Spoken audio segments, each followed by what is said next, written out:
Hello everyone.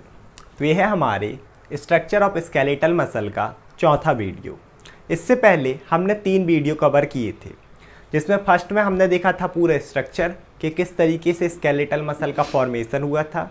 दूसरे video में हमने कवर किया था मायोफाइब्रिल्स, और थर्ड में यानी कि प्रीवियस लेक्चर में हमने कवर किया था सार्कोमियर।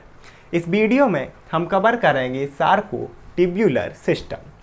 तो इंट्रोडक्शन से स्टार्ट करते हैं। जैसे कि बट खुद ही अपने आप में सेल्फ एक्सप्लेनेटरी है, खुद ही एक्सप्लेन कर रहा। कैसे? पहला वर्ड है सार्को, और सार्को का मतलब मैंने बताया था ना कि it is related to skeletal muscle. तो सार्को का मतलब समझ में आ गया, स्केलेटल मसल। टिब्यूलर, टिब्यूलर का मतलब होता है कि ट्यूब लाइक स्ट्रक्चर, जैसे ट्यूब होती है ना, इस तरीके से ट्यूब लाइक स्ट्रक्चर, ठीक है। और सिस्टम मतलब जो ट्यूब लाइक स्ट्रक्चर से मिलकर एक सिस्टम बना है, उसे हमने बोला टिब्यूलर सिस्टम। सार्को क्यों? क्योंकि ये टिब्यूल का जो सिस्टम है वो मसल सेल के अंदर प्रेजेंट होगा। हमने देखा था ना सार्कोलेमा, सार्को, इसके अलावा प्लाज्म मसल सेल में। तो ये क्या है?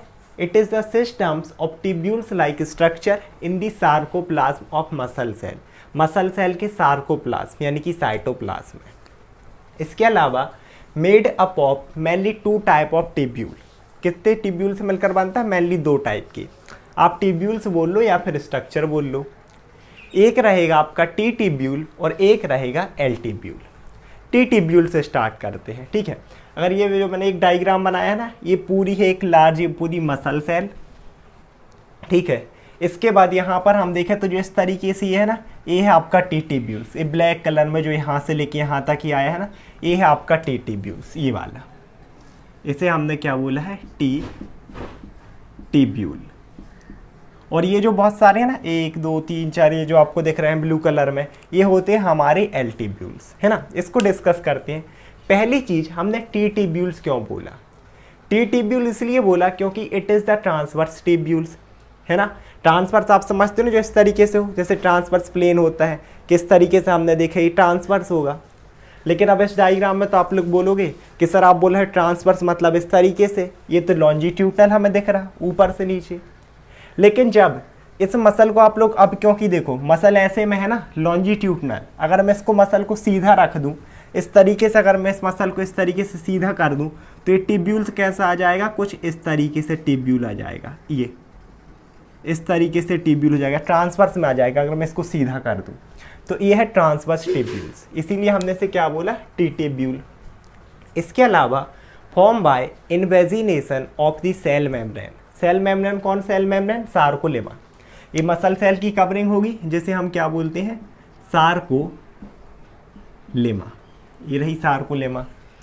अब यही सार्कोलेमा एक्चुअल में क्या हो रही है? अंदर की तरफ धस रही है, एक टाइप से आप बोल दो। इसको बोला जाता है इन्वेजिनेशन। जब सेल, इन मतलब अंदर, जब ये अंदर ही वो हो रही है ना, इसे बोला जाता है इन्वेजिनेशन। तो सेल मेम्ब्रेन के यानी कि सार्कोलेमा के इन्वेजिनेशन से मिलकर बनी हुई है। और इस डायग्राम में दिख रहा होगा ऐसे बहुत सारे होते हैं, मैंने सिर्फ एक ही बना के रखा है ना, बहुत ही सिंप्लीफाइड डायग्राम। आप गूगल में देखोगे तो और अच्छी इमेज मिल जाएंगी। तो क्या हुआ? इन्वेजिनेशन से मिलकर बना है, और एक साइड से सेल, हमारी जो सेल है ना मसल सेल, उसके एक साइड से दूसरे तरफ तक एकदम और नीचे तक, यहाँ तक ये क्या रहते हैं? एक तरफ से दूसरी तरफ तक पेनिट्रेट, है ना, या फिर आप बोल दो एक्सटेंड करते हैं। तो it extend from one side to another side of cell, muscle cell, ठीक है। इसके बाद एक और लाइन लिखी है, open to exterior of the cell, muscle cell. ये देखो, अब अगर इस टिब्यूल को मैं देखूं तो ओपन कहाँ से दिख रहा है? यही तो ओपन है, यहाँ से तो पूरा क्लोज है, ओपनिंग यही दिख रही है इस तरीके से ये। और कहाँ है? मसल सेल के बाहर, क्योंकि ये मसल सेल का अंदर का पूरा होगा इंटीरियर और बाहर का पूरा होगा एक्सटीरियर। तो एक्सटीरियर में ओपन हो रही है, और एक्सटीरियर में ओपन हो रही है, इसी में होता है ECF, extra cellular fluid, cell के बाहर का फ्लूइड। तो वो ECF धीरे धीरे यहाँ से इसके ल्यूमन, ल्यूमन हमें पता है ना, इस तरीके के जो बीच का पूरा स्ट्रक्चर है, इसके ल्यूमन में पूरा ECF भर जाता है। तो it is filled with ECF। यहाँ तक चीज़ें समझ में आई? सबसे पहले ट्रांसवर्स इसलिए बोल रहे हैं क्योंकि ट्रांसवर्स स्ट्रक्चर रहता है, इस तरीके से सीधा करोगे ना जब, तो ये ट्रांसवर्स में आ जाएगा। ये जबकि लॉन्जिट्यूडनल में आएंगे, है ना, जब ऐसे इसको खड़ा कर दोगे एकदम पलटा के। इसके बाद सेल मेम्ब्रेन इस सार्कोलेमा के इन्वेजिनेशन से बना है, एक तरफ से दूसरे साइड तक एक्सटेंड कर रहा और सेल के एक्सटीरियर में ओपन हो रहा। ये था इसका स्ट्रक्चर। फंक्शन हम बाद में देखेंगे दोनों के एक साथ। अब हम बात करेंगे एल टिब्यूल्स की। तो एल टिब्यूल्स क्यों बोला, जैसे ये ट्रांसवर्स था तो टी टिब्यूल्स ये रहेंगे लॉन्जिट्यूडनल। अब बोलोगे सर ये तो हमें ट्रांसवर्स दिख रहा है, लेकिन मैंने बताया ना कि ये मसल इस तरीके से जब देखोगे ना, अभी तो ऐसे टेढ़ी रखी है, जब आप इस मसल को सीधा करोगे, मान लो ऐसे करोगे, तब ये वाले आपके पूरे आ जाएंगे ऊपर से नीचे, मीन्स लॉन्जिट्यूडनल में। इसीलिए हमने इन्हें बोला है लॉन्जिट्यूडनल टिब्यूल्स। ठीक है, अब इसमें देखो ये ना ही सेल मेम्ब्रेन के इन्वेजिनेशन से बन रहे हैं, ना ही एक साइड से दूसरे साइड तक क्या कर रहे हैं, एक्सटेंड कर रहे हैं। So they do not form by invagination of sarcolemma, they do not open to exterior of the cell and do not extend from one side to another side. एक साइड से दूसरे साइड भी नहीं जा रहे, और देखो ये बाहर भी ओपन नहीं हो रहे। जैसे ये बाहर की तरफ ओपन हो रहा था ना, ये सिर्फ अंदर ही अंदर है, ये बाहर की तरफ ओपन नहीं होते। यहाँ तक चीज़ें समझ में आई। इसके अलावा run into long axis of muscle fibre. अगर एक साइड से दूसरे साइड ओपन तो हो नहीं रहे, इसके जैसे टी के जैसे, ये क्या करते हैं लॉन्ग एक्सेस में, मैंने बताया ना इस तरीके से ऐसी पूरी मसल सेल है, उसके एक तरफ से दूसरे तरफ तक ऐसे लॉन्ग एक्सेस में रन करते हैं। ठीक है, तो ये क्या था हमारा पूरा टी टिब्यूल्स और एल टिब्यूल्स। इसके बाद एक बहुत इंपॉर्टेंट चीज़, इन दोनों के सरफेस में होते हैं कुछ रिसेप्टर। ये बहुत इंपॉर्टेंट है, क्योंकि अब भी इसके बाद हम इनका फंक्शन देखेंगे ना, इन रिसेप्टर का बहुत रोल रहेगा। जैसे मैंने ये ग्रीन कलर में और रेड में, ये डिज़ाइन के लिए नहीं बना, इसका फंक्शन है। तो ये जो ग्रीन कलर में दिख रहा है ना, जो टी टिब्यूल्स में है, इस तरीके से इन्हें हम बोलते हैं डाईहाइड्रोपाइरिडीन रिसेप्टर। डाईहाइड्रोपाइरिडीन रिसेप्टर, आप DHPR भी लिख सकते हो, टी टिब्यूल्स में प्रेजेंट है।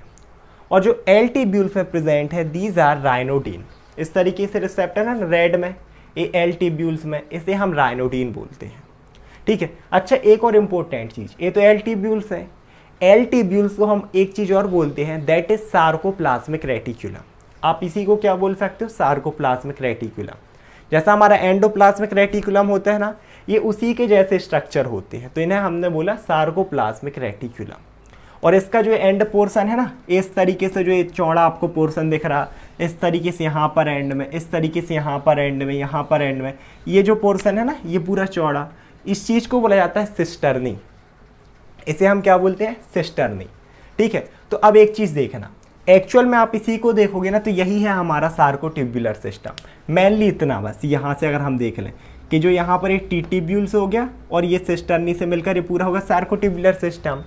अब इसमें भी अगर सिर्फ हम इतने पार्ट को देखेंगे ना कि ये टी टिब्यूल्स है और एल टिब्यूल की सिर्फ सिस्टर्नी दोनों साइड, इस चीज़ को बोला जाता है triode of skeletal muscle. Triad of skeletal muscle, try मतलब तीन, तो ट्रायड तीन स्ट्रक्चर, एक टी टिब्यूल्स, एक साइड में एल टिब्यूल्स की सिस्टर्नी और दूसरे साइड में भी एल टिब्यूल्स की सिस्टर्नी। तो क्या है, T tubules along with cisternae of L tubules on either side. आपका एक टी टिब्यूल्स और दोनों उसके दोनों साइड एल टिब्यूल्स की सिस्टर्नी, इन तीनों को मिलाकर हम बोल देते हैं ट्रायड ऑफ स्केलेटल मसल। तो ये था हमारा स्ट्रक्चर ऑफ सार्कोटिब्यूलर सिस्टम। अब हम देखते हैं फंक्शन ऑफ सार्कोटिब्यूलर सिस्टम। तो सबसे पहले हम फंक्शन देखेंगे टी टिब्यूल्स का, क्योंकि सिस्टम इन्हीं टिब्यूल से मिलकर बना ना, टी और एल, तो फंक्शन भी हम इन्हीं दोनों को देखेंगे। टी टिब्यूल से स्टार्ट करते हैं। जैसे कि देखो इसका नाम ही है टी टिब्यूल्स, तो हमने स्ट्रक्चर भी याद रखा था क्योंकि ये ट्रांसफर थे स्ट्रक्चर में, अगर हम ऐसे पलटा दें ट्रांसफर आ जाएंगे। टी से एक और आप ट्रिक याद रख सकते हो, that is transmission. T tubules का फंक्शन होगा ट्रांसमिशन करने का, है ना, तो एक ऐसे भी याद रख लो कि ट्रांसमिशन करेगा, इसीलिए से टी टिब्यूल बोल रहे हैं। किस चीज़ का ट्रांसमिशन करता है, इम्पल्सिस का, और किस फॉर्म में, एक्शन पोटेंशियल में। तो responsible for rapid transmission of impulses in the form of action potential. अब एक्शन पोटेंशियल क्या है, इसे हम आगे वाले लेक्चर्स में अच्छे से कवर करेंगे। अभी आप सिर्फ समझ लो एक इम्पल्स। इम्पल्स कैसे, जैसे मान लो हमें क्या पता है कि स्केलेटल मसल का काम है कॉन्ट्रैक्शन कराना, तो उसे कोई इम्पल्स तो जाएगी, तब तो वो कॉन्ट्रैक्ट होगी, है ना। कैसे समझो, जैसे एक बल्ब है, अगर हमें पता है कि हमें एक बल्ब जलाना है, इलेक्ट्रिक बल्ब, तो हम क्या करेंगे, स्विच से बटन हमने चालू की, वायर के थ्रू करंट, यानी कि वो भी तो एक इम्पल्स ही होती है, जब वो इम्पल्स जाती है तभी बल्ब जलता है। सेम एज अगर मसल को हमें कॉन्ट्रैक्शन करानी है, और कॉन्ट्रैक्शन कहाँ से होगा, वही अपना सार्कोमियर से, मायोफाइब्रिल से, वहीं से तो रहा था बेसिक यूनिट। तो हमें इम्पल्स उस तक पहुंचानी होगी, उस सार्कोमियर तक, उस मायोफाइब्रिल तक।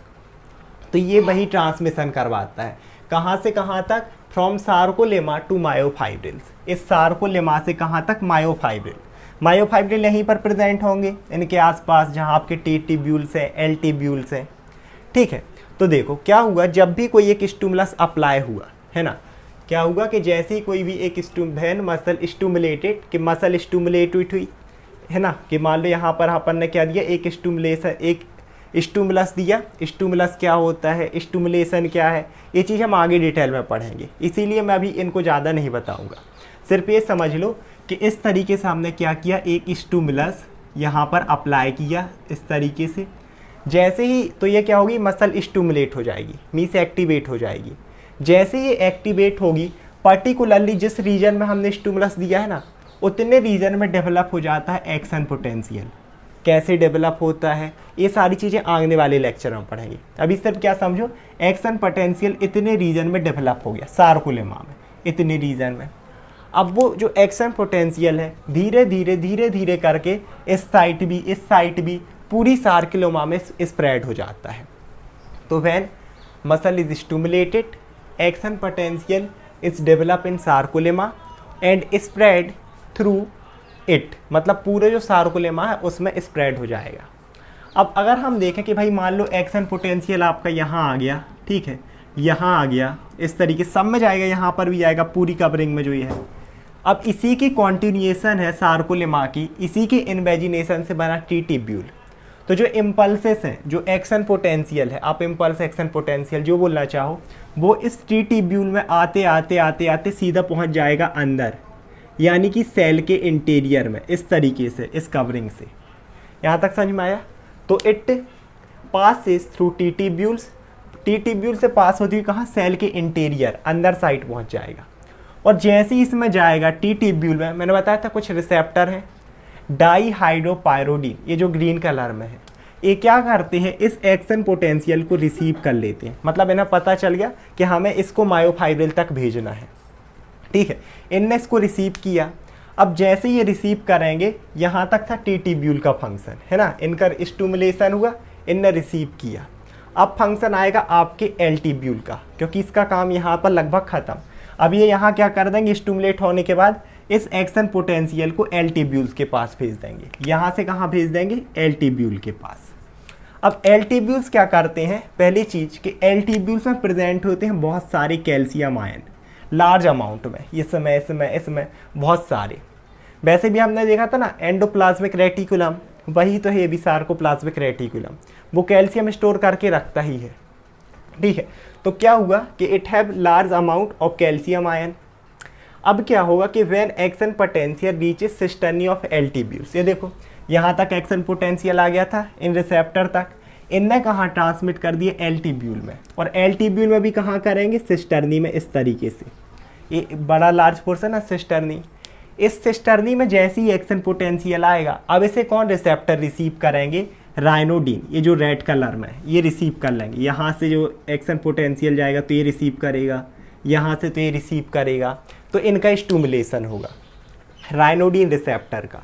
और जैसे ही रिसेप्टर स्टिमुलेट होते हैं, है ना, एक टाइप के खुद ही कैल्शियम चैनल्स होते हैं, है ना। और ऐसे नहीं समझना, तो ये समझ लो कि यहाँ इस तरीके से क्या प्रेजेंट होते हैं, हमारे पूरे कैल्शियम चैनल्स। इसमें क्या प्रेजेंट होते हैं हमारे, इसमें इस तरीके से कैल्शियम चैनल्स। अब जैसे ये रिसेप्टर ओपन हुए, नॉर्मल में कैल्शियम चैनल बंद होते हैं, इस तरीके से समझ लो कि ये बंद रहेंगे। लेकिन जैसे ही क्या हुआ कि आपके राइनोडिन रिसेप्टर स्टिमुलेट हो गए, एक कैल्शियम चैनल इस तरीके से ओपन हो गए। अब इस चैनल से जैसे ही गेट खुला, आपके कैल्शियम चैनल यहाँ से बाहर आने लगते हैं, यहाँ सेम एस से कुछ निकलेंगे इस तरीके से, यहाँ पर भी, सब जगह पूरे में सार्कोप्लाज्म में, ये मसल के अंदर के फ्लूइड में स्प्रेड हो जाएंगे। और यही कैल्शियम आयन फिर कराते हैं कॉन्ट्रैक्शन ऑफ स्केलेटल मसल। कैसे कराते हैं वो तो हम मैकेनिज्म में डिटेल में देखेंगे, थोड़ा सा ही मैं बता दे रहा कि कैसे। तो मैंने कॉन्ट्रैक्शन बताया ही था कि मायोफाइब्रिल के अंदर हम जाएंगे ना तो सीधे इसके अंदर हमें क्या मिलेंगे, बहुत सारे सार्कोमियर, जो कि है बेसिक यूनिट। इसी में हमने देखा था कि इस तरीके से ये होता है मायोसिन फिलामेंट, ठीक है, जो कि बहुत सारे मायोसिन प्रोटीन मोलिक्यूल से मिलकर बना है, और ये है एक मायोसिन का हेड। अब और ये क्या है, और ये कौन सा, ये हो गया मायोसिन, ठीक है, और ये कौन सा है, एक्टिन। तो हमने देखा था ना कि कॉन्ट्रैक्शन कब होता है, जब एक्टिन इस तरीके से किसके साथ मिल जाए, मायोसिन के हेड के साथ। क्योंकि ये समझ लो कैसा है, एक चुंबक है तो दूसरा लोहा, दोनों एक दूसरे को हमेशा अट्रैक्ट तो करते ही हैं। लेकिन मान लो कि अब एक चुंबक है आपके पास, एक लोहा है, उन दोनों के बीच में आप कुछ भी रख दो, जैसे बच्चे क्या नहीं खेलते, स्लेट के नीचे रख लेंगे, तो अब ये दोनों आपस में चिपक नहीं पाएंगे कि हमने बीच में कुछ रख दिया। सेम एज नॉर्मल कंडीशन में क्या होता है, ये जो एक्टिन है ना, इसे हम एफ एक्टिन भी बोल सकते हैं, ठीक है। इन दोनों के बीच में अट्रैक्शन तो है, लेकिन ये दो चीज़ों से कवर रहता है। कौन कौन सी दो चीज़ों से कवर रहता है, एक तो हमने देखा था कि आपका पूरा रहता है इस तरीके से ट्रोपोमायोसिन, इस तरीके से जो पूरा कवर करता है, वो भी डबल हेलिक्स स्ट्रक्चर था, है ना, इसकी एक्टिव साइड। और दूसरी चीज़ किससे कवर रहेगा, ट्रोपोनिन से। अब ये देखो, एक हो गया ट्रोपोनिन, तो अब ये कवर हो गया तो दोनों के बीच अट्रैक्शन ही हो पाएगा। आप मैग्नेट और लोहे के बीच कुछ रख दो, एक स्ट्रक्चर, तो दोनों एक दूसरे को अट्रैक्ट नहीं करेंगे।